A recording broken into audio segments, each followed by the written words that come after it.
चला welcome everyone, welcome to Navyug study forum. या session मध्ये आपण डिस्कस करूया कंबाईन पूर्व परीक्षा 2024 मध्ये ग्रुप बी असेल किंवा ग्रुप सी असेल, त्याचा पॅटर्न नक्की काय आहे, कसा चेंज झालाय. गेल्या 2 ते 3 वर्षामध्ये आपण पाहिलं कंबाईनचा दरवर्षी सिलेबस आलाय आणि नवीन पॅटर्न आपल्याला पाहायला मिळतो. 2022 पर्यंत पॅटर्न काय होता, 23 ला वेगळा होता आणि 24 ला इथून पुढे काय असेल हे आपल्याला डिस्कस करायचंय. त्या अगोदर राज्यसेवा पूर्व परीक्षा 2024 1 डिसेंबरला झालेली आहे. आपल्या प्रिलिम बुस्टर बॅच मधून ज्या ज्या विद्यार्थ्यांचा स्कोर 115 110 च्या आसपास येतोय त्या सर्वांना शुभेच्छा. आणि बाकी आता कंबाईन साठी देखील आपण काही इनिशिएटिव्ह सुरू करतो, त्याबद्दल इन्फॉर्मेशन घेऊयात. पण त्या अगोदर सर्वात महत्वाचा मुद्दा आहे तो म्हणजे कंबाईनचा पॅटर्न समजून घेणं. कारण ऑलमोस्ट 1 महिन्यावरती परीक्षा आहे आणि या 1 महिन्यामध्ये आपल्याला जर पॅटर्न माहित नसेल तर परीक्षेचा अभ्यास किंवा परीक्षेचा पेपर आपल्याला सरप्राइझिंग वाटू शकतो. तो तसं वाटू नये त्यासाठी आपण काय करूया, आता या लेक्चरमध्ये कंबाईन प्रिलिम 2024 पॅटर्न बदललेला आहे तो समजून घेऊया आणि कोणकोणत्या गोष्टी चेंजेस होऊ शकतात आणि आतापर्यंत कशा होत्या त्या समजून घ्यायच्या आहेत. तर सुरुवात करूया. सुरुवातीला काही इन्फॉर्मेशन तुम्हाला द्यायची आहे, इन्फॉर्मेशन देऊ आणि लगेच सुरुवात करूया. काही बेसिक गोष्टी सुरुवातीला आहेत त्या आपण एकदा समजून घेऊयात. सर्वात पहिले बघा, आता राज्यसेवा पूर्व परीक्षेसाठी आपण एक प्रिलिम बुस्टर बॅच सुरू केली होती आणि त्यातून ऑलमोस्ट 28 प्रश्न आलेले आहेत. जर तुम्ही त्या बॅच मध्ये असाल तर तुम्हाला आयडिया असेल की 28 प्रश्न त्यामधले आलेले आहेत. त्याबद्दल मी तुम्हाला काही इन्फॉर्मेशन अजून देईल. पण त्या अगोदर 2 बेसिक गोष्टी आहेत. त्यातला पहिला पॉइंट, जर तुम्ही अजून ऍप्लिकेशन डाउनलोड केलं नसेल तर नवयुग स्टडी फोरम हे ऍप्लिकेशन सर्च करा आणि डाउनलोड करा. याची लिंक डिस्क्रिप्शन मध्ये आहे, कमेंट बॉक्स मध्ये आहे. त्याचसोबत टेलिग्रामला सर्वांनी जॉईन करून ठेवा, कारण ज्या काही अपडेट्स आहेत त्या सर्व अपडेट्स किंवा लेक्चरच्या पीडीएफ त्या सर्व आपल्याला या टेलिग्राम चॅनल या ठिकाणी मिळतात. सो टेलिग्राम चॅनल सर्वांनी जॉईन करा. नवयुग स्टडी फोरम एमपीएससी तुम्ही सर्च करणार आहात, तुम्हाला टेलिग्राम चॅनल मिळेल. सर्च करून नाही सापडलं तरी काय करायचंय, जी लिंक आहे ती डिस्क्रिप्शन मध्ये आहे. त्यासोबत आपल्याकडे जे आपला जो कमेंट बॉक्स आहे त्यामध्ये पिन केलेली कमेंट तुम्हाला पाहायला मिळते. तर ह्या सगळ्या बेसिक गोष्टी आहेत. बाकी पुढे जाऊया, आपण काही गोष्टी डिस्कस करूयात. त्यातला जो पहिला मुद्दा आहे म्हणजे राज्यसेवा संदर्भात आपण डिस्कशन करत होतो की सर प्रिलिम बुस्टर जी बॅच आहे त्याचा फायदा कसा झालाय, तर ते पुन्हा एकदा आपण डिस्कस करू. फक्त 1-2 मिनिट आपण पुन्हा एकदा ती पीपीटी ओपन करूयात. बघा, राज्यसेवा पूर्व परीक्षेमध्ये आपण एक प्रिलिम बुस्टर बॅच घेतली होती. 20 ते 25 दिवसांची बॅच होती. त्यातले डायरेक्टली म्हणजे इनडायरेक्टली तसे बरेच क्वेश्चन्स आहेत, परंतु डायरेक्टली जे स्क्रीनवरती आहे किंवा मी सांगितलेलं आहे तिथले 28 प्रश्न आहेत. तर तुम्ही त्या बॅचमध्ये असाल तर तुम्हाला ती आयडिया आहेच. परंतु जर काही विद्यार्थी नसाल तर त्यांना आपण एकदा ते सांगून देऊया. 1-2 मिनिटांमध्ये सांगूया आणि मग आपण पुढचा पॉइंट येतो पाहूयात. बघा, काही गोष्टी आहेत त्या आपण सुरुवातीला समजून घेऊ. राज्यसेवा पूर्व परीक्षेची प्रिलिम बुस्टर नावाची बॅच आपण सुरू केली होती. आता मी सगळे क्वेश्चन्स तुम्हाला दाखवणार नाहीये, कारण 28 प्रश्न आहेत, टाइम भरपूर लागेल. तो आता आपला उद्देश नाही. पण 2-3 प्रश्न दाखवतो की लेक्चरमध्ये आपण हे कव्हर केलेले होते. जसं की हा हर्षवर्धनचा क्वेश्चन आहे, त्यामध्ये बाणभट्टने हर्षचरित लिहिलं होतं. सरळ एमपीएससी प्रश्न आता राज्यसेवेमध्ये विचारला होता की हर्षवर्धनने कोणते साहित्य लिहिलं होतं. फक्त हर्षचरित इलिमिनेट केलं तर तुम्हाला बाकी उत्तर मिळते. प्रियदर्शी रत्नवले नागनंद हे जी नाटकं आहेत किंवा साहित्य आहेत ती हर्षवर्धनने लिहिली होती. यानंतर असाच एक क्वेश्चन आता इतिहासामध्ये एन्शियंट मध्ये, सातवाहन साम्राज्य म्हणजे ह्याची जी स्थापना आहे ती सिमुक यांनी केलेली आहे. सिमुक राजा. सरळ वन लाईनर प्रश्न आला होता की सिमुक राजा हा कोणत्या घराण्याचा संस्थापक आहे, तर सातवाहन उत्तर आपल्याला द्यायचं होतं. असा हा क्वेश्चन होता. असे 28 प्रश्न आहेत. जर तुम्हाला ते पाहायचे असतील, टेलिग्रामला मी याची पीडीएफ सकाळी शेअर केलेली आहे, नक्की पहा. तुम्हाला आयडिया येऊन जाईल की कशा पद्धतीने आपल्याला राज्यसेवा पूर्व परीक्षेमध्ये या बॅचचा फायदा झालेला आहे. ओके, 28 प्रश्न कोणकोणते आहेत. आता कंबाईन बद्दल आपण थोडं डिस्कशन करूयात. बघा, कंबाईनचा सर्वात पहिले पॅटर्न समजून घेऊया. आता रिसेंटली जर तुम्हाला काही क्रोनॉलॉजी मी सांगितली तर ती क्रोनॉलॉजी अशी आहे की आपल्याला 2022 मध्ये कंबाईनचा एक नवीन म्हणजे 2022च्या नोव्हेंबरमध्ये कंबाईनची एक मोठी अपडेट पाहायला मिळते. 2022 पर्यंत कंबाईन ग्रुप बी ची प्रिलिम्स आणि कंबाईन ग्रुप सी ची प्रिलिम्स ही एकत्र होत होती, बरोबर, किंवा सेपरेट व्हायची ग्रुप बी ची आणि ग्रुप सी ची, जी 8 ऑक्टोबरला नोव्हेंबरमध्ये 5 नोव्हेंबरला झाली होती. पण नोव्हेंबर महिन्यामध्ये ग्रुप सी ची प्रिलिम झाल्यानंतर एमपीएससीने एक नोटिफिकेशन काढलं आणि सांगितलं की 2023 सालापासून, ओके, 2023 सालापासून ग्रुप बी आणि ग्रुप सी ही एकत्र होईल. म्हणजे प्रिलिम्स जी अगोदर वेगळी व्हायची ती 2023 मध्ये पहिल्यांदाच आणि शेवटची कंबाईन झाली म्हणजे एकत्र झाली. आणि तो पेपर खूप वेगळा पडला होता बाकी पेपरपेक्षा, तेही डिस्कस करूयात. आता यातला जो बेसिक मुद्दा आहे तो काय बघा, की 2024 पासून काय मग आता एकत्र होणार आहे का सेपरेट आहे. तर ऍडव्हर्टाईज तुम्ही पाहिले असतील, सेपरेट आलेले आहेत. आणि 2024 मध्ये ग्रुप बी ची एक्झाम वेगळी होते, ग्रुप सी ची एक्झाम वेगळी होती आहे. चालेल, तर त्याबद्दल आपल्याला डिस्कशन आता करायचंय, आपण पुढे जाऊयात. सो ह्या गोष्टी बघा आता जर समजून घेतल्या आपण, तर पुढे जाऊन आता अभ्यास करणं थोडं सोपं जाईल किंवा पेपर आपल्याला समजणं सोपं जाईल. त्या अगोदर एमपीएससी कंबाईन 2024 साठी आपण प्रिलिम बुस्टर बॅच म्हणजे जशी राज्यसेवेला सुरू केली होती 28 प्रश्न त्याबद्दल डायरेक्टली आले, तशी कंबाईन साठी देखील ही बॅच 9 तारखेला सुरू होते. वेळ अजून आहे. एनरोलमेंट करण्यासाठी तुम्ही आपला जो ऍप्लिकेशन आहे नवयुग स्टडी फोरम ते डाउनलोड करा, तुम्हाला ते मिळून जाईल. आणि आता जे डिस्काउंट कोड आहे तो डिस्काउंट कोड युज कराल कंबाईन. हा डिस्काउंट कोड युज करा, तुम्हाला मॅक्सिमम डिस्काउंट येतो. म्हणजे मी शेवटी सांगेल सगळं. आता सुरुवात करूया, बराच वेळ लागला टेक्निकल इश्यूमुळे.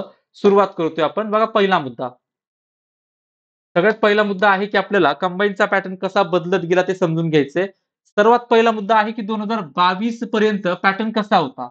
बघा 2022 पर्यंत आता मी तुम्हाला सांगितलं की ग्रुप बी आणि ग्रुप सी ह्या परीक्षा प्रिलिम्स मध्ये आपण जर पाहिलं तर वेगळ्या होत होत्या, बरोबर.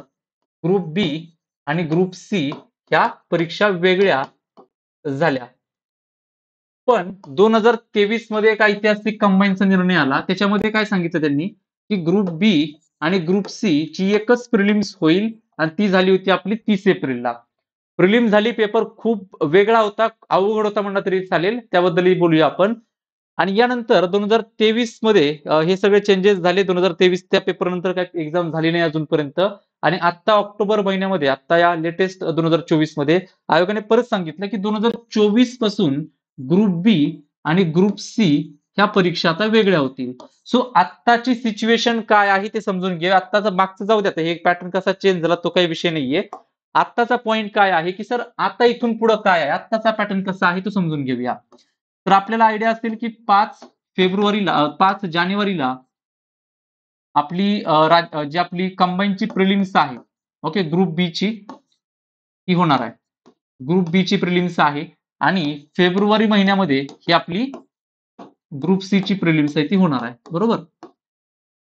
तर ऑफकोर्स या एक्झाम्स आता वेगळ्या होत आहेत. पुन्हा एकदा जसं 2022 पर्यंत होत होतं तसंच आता इथून पुढे 2024 पासून होणार आहे.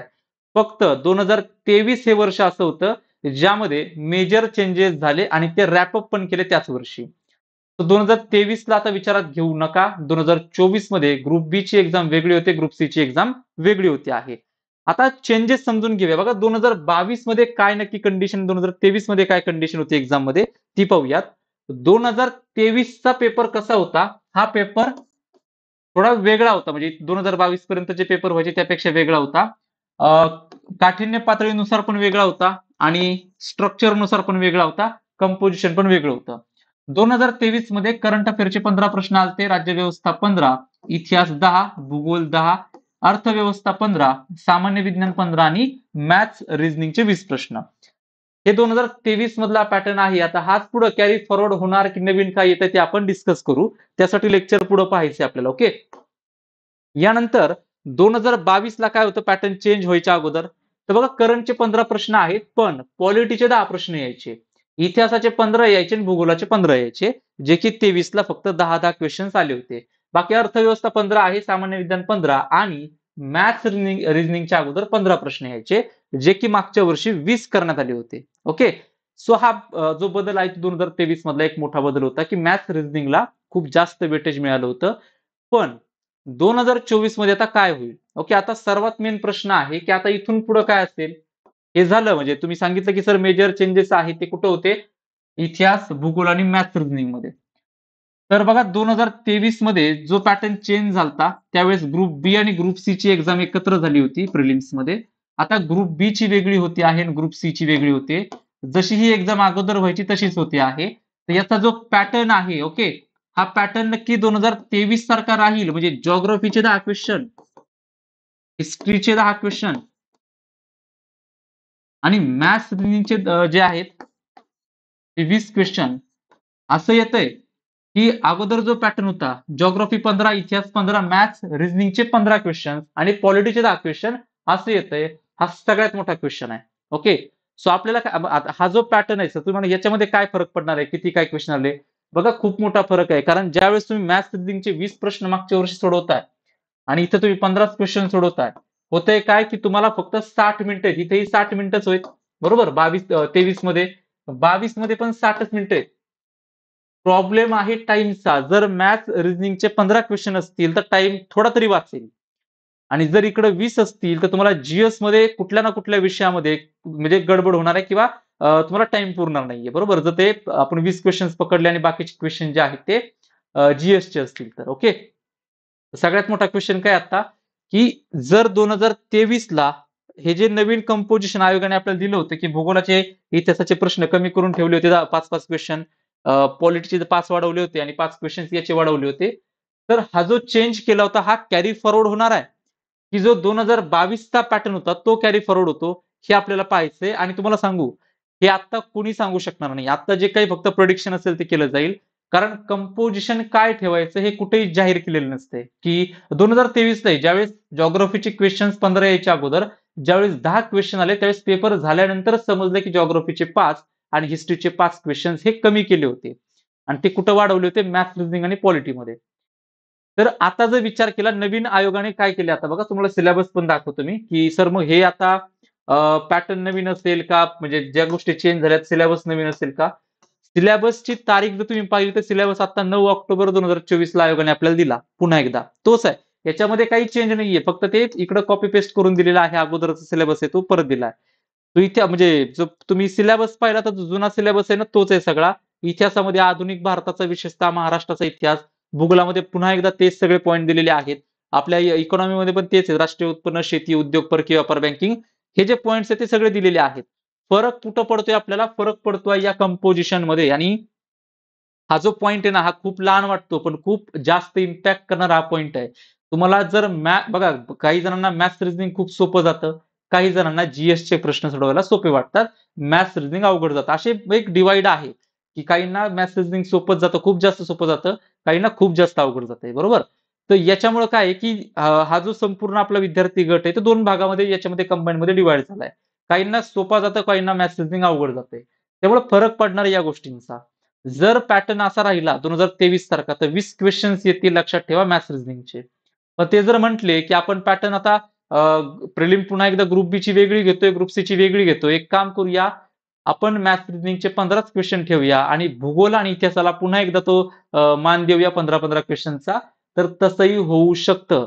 सो तुम्ही आता जीएसचा अभ्यास करताना तुम्हाला 15 क्वेश्चनचाच करायचा आहे. ज्यावेळेस प्रिलिम बूस्टर बॅच आपली सुरू होईल, त्यावेळेस मी तुम्हाला जिओग्राफीसाठी सांगेल, जरी 2023 ला 10च क्वेश्चन आले होते, तरी 2024 ला आपल्याला 15 क्वेश्चनची तयारी करायची आहे. अभ्यास सेम करायचा आहे. प्रश्न किती येऊ द्या, 10 येऊ द्या, 15 येऊ द्या.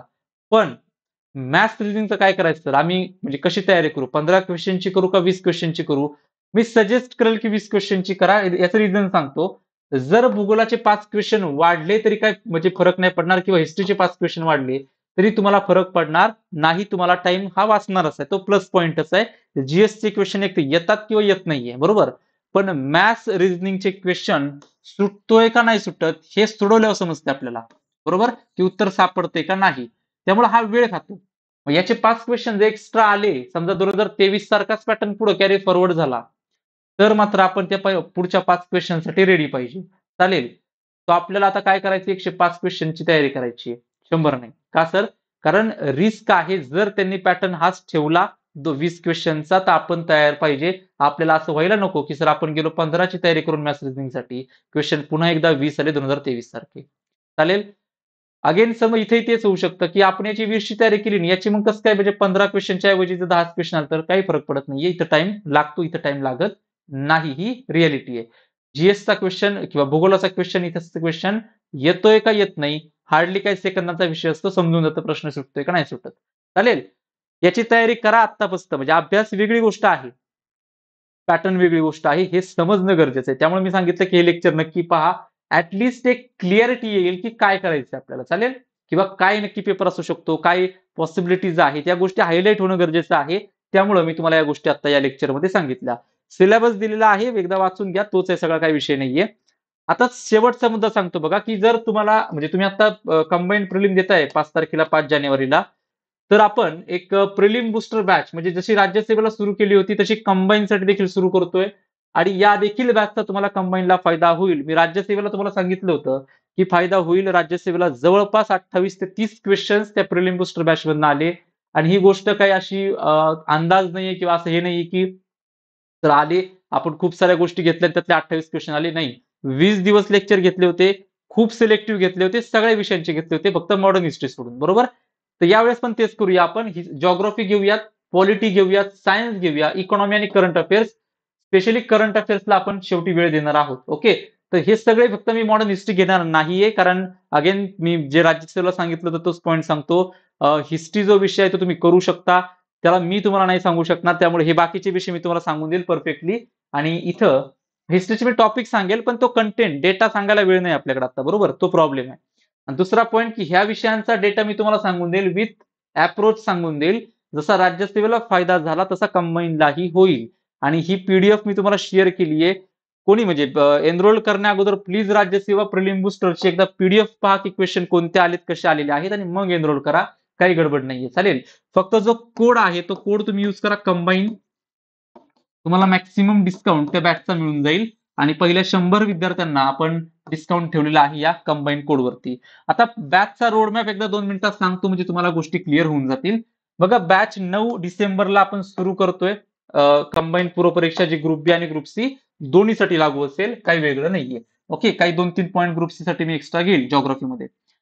पॉईंट काय आहे की 9 डिसेंबरला ही बॅच स्टार्ट होईल. मध्ये 1-2 दिवस सुट्टी असेल, परंतु बॅच कंटिन्युअस बाकी व्यतिरिक्त राहील.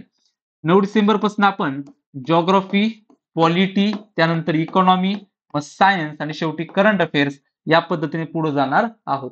मग प्रत्येक विषयामध्ये महाराष्ट्र म्हणजे जिओग्राफीमध्ये महाराष्ट्राचा भूगोल किती घ्यायचा आहे, भारताचा किती घ्यायचा आहे, हे सगळं रेडी आहे कंबाईनसाठी. ओके. यासोबत पॉलिटीमध्ये सर मग पार्लमेंटचा अभ्यास करू का? सिलेबसला नाहीये. ओके. मेन्स मध्ये दिलेलं नाहीये. पाहूया. काही टॉपिक करावे लागतील, काही आपल्याला पाहावे लागतील. पण पॉलिटीमध्ये गेस करणं खूप सोपं आहे. जे पॉइंट्स आपण राज्यसेवा बॅच मध्ये घेतले होते ना, अनेक विद्यार्थ्यांचे 15 पैकी 15 क्वेश्चन्स पॉलिटीला राज्यसेवेला बरोबर आले. ओके. सो सांगण्याचा उद्देश आहे की पॉलिटी मार्क देतो तर टाइम दिला पाहिजे, त्याला तो मार्क देईल तुम्हाला, बरोबर? इकॉनॉमीचे टॉपिक राज्यसेवेला खूप अवघड पडलं इकॉनॉमी, पण कंबाईनचा इकॉनॉमी राज्यसेवेपेक्षा वेगळा असतो, खूप वेगळा आहे. डेटा विचारतात आणि कुठला डेटा विचारतात तेही आपल्याला माहित पाहिजे. करंट मधलाही असतो, स्टॅटिकही असतो. डिस्कस करू आपण सगळं बॅचमध्ये. ही बॅच अवेलेबल झालेली आहे. तुम्ही एनरोलमेंट करू शकता ऍप्लिकेशन वरती. ओके. 2 पॉईंट शेवटी पुन्हा सांगतो. ऍप्लिकेशन डाउनलोड करा, Navyug study forum. Telegram channel join करा, नवयुग स्टडी फोरम एमपीएससी. तुम्हाला दोन्हीच्या लिंक डिस्क्रिप्शन मध्ये सोबत कमेंट बॉक्स मध्ये मिळून जातील. सो या गोष्टी आहेत. बाकी पॅटर्न बदललेला आहे, पॅटर्न अजून बदलूही शकतो किंवा कॅरी फॉरवर्ड होऊ शकतो. ह्या गोष्टी डिस्कस करायच्या होत्या. आय होप तुम्हाला ते कंपोजिशनचा मुद्दा समजला असेल. त्याचसोबत अजून एक लेक्चर आपण घेणार आहोत या आठवड्यामध्ये. त्या लेक्चरमध्ये आपण कंबाईन पूर्व परीक्षा 2023 आणि 2022 सब्जेक्ट वाईज अनालिसिस घेऊया. ती म्हणजे हे लेक्चर बॅच मध्येच होईल आणि ते युट्यूबला मी अवेलेबल करून देईल. कारण तो पॅटर्न समजेल की म्हणजे इतिहासाबद्दल बोलतोय आपण, ते इतिहासामध्ये काय नक्की विचारतात कंबाईनला, भूगोलामध्ये नक्की कोणते क्वेश्चन येतात, पॉलिटीमध्ये स्टेट वरती किती क्वेश्चन आहेत कंबाईन मध्ये. मेजॉरिटी 90%, 10 पैकी 8 ते 9 क्वेश्चन हे स्टेट राज्यावरती आहेत. ओके. हे माहित असेल तर मग प्रश्न येणं सोपं, म्हणजे म्हणलं ना, राज्यसेवेला जर 28 प्रश्न येत असतील तर कंबाईनला आपण आणूयात. चालेल. फक्त तुम्हाला काय करायचं आहे, राहायचं आहे किंवा तुम्हाला इथं आपला जो प्लॅटफॉर्म आहे त्यावरती तुम्हाला ऍप्लिकेशन वगैरे डाउनलोड करून ठेवा आणि फॉलो करा गोष्टी, ज्या गोष्टी आपण सांगितलेल्या आहेत त्या जस्ट फॉलो करून द्या, होऊन जाईल. ओके. चला, तर या गोष्टी आहेत. सेशन आवडलं असेल लाईक नक्की करा, आपल्या सर्व मित्रांना शेअर करा आणि कमेंट देखील करू शकता. चॅनलला सबस्क्राईब करायचं कोणी राहिलं असेल तर सबस्क्राईब करू शकता. भेटूया आपण पुढच्या लेक्चरमध्ये. पुढचं लेक्चर कंबाईनचंच असेल आणि जे अनालिसिस असेल 2023च्या पूर्व परीक्षेचं. चालेल. So thank you everyone for joining this session. Have a nice day ahead. Thank you.